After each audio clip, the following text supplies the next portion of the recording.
Hello, if you have issues with the internet on OPPO Reno 12 Pro 5G, let me try to show you how you can fix those issues. The first thing that you can do is go to the settings and make sure that the airplane mode is disabled. Sometimes people turn it on by accident or they simply forget to turn it off. Therefore, make sure that the airplane mode is disabled. Now, whether you have issues with Wi-Fi or mobile network, you might need to go into these options and make sure that these options are enabled. So in the case of Wi-Fi, make sure that Wi-Fi is enabled and that you are actually connected to the network.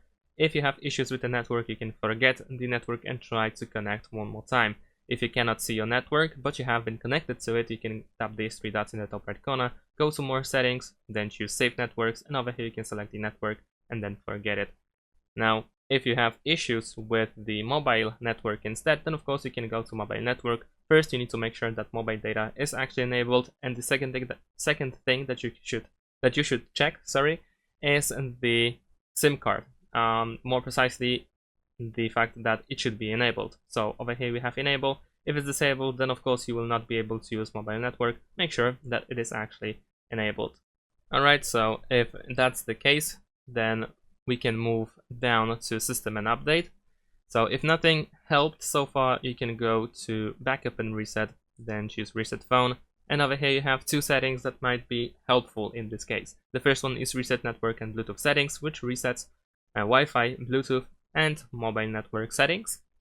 So if something is wrong with one of those, then of course you want to reset them. So simply select the first option, verify identity, and then give it a try. After the reset, of course, you will need to connect to your Wi-Fi one more time. Same goes with Bluetooth and with mobile network. So simply go back to those previous settings and make sure that everything is enabled as it should.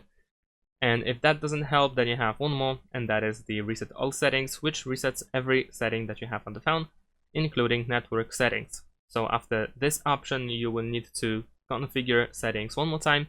And the same goes with Wi-Fi and Bluetooth and mobile network settings. So once again, after using this option, go back to Wi-Fi or mobile network settings and make sure that everything is enabled. And that's it. Thanks for watching. Leave a like and subscribe to my channel, and see you in my next videos. Bye.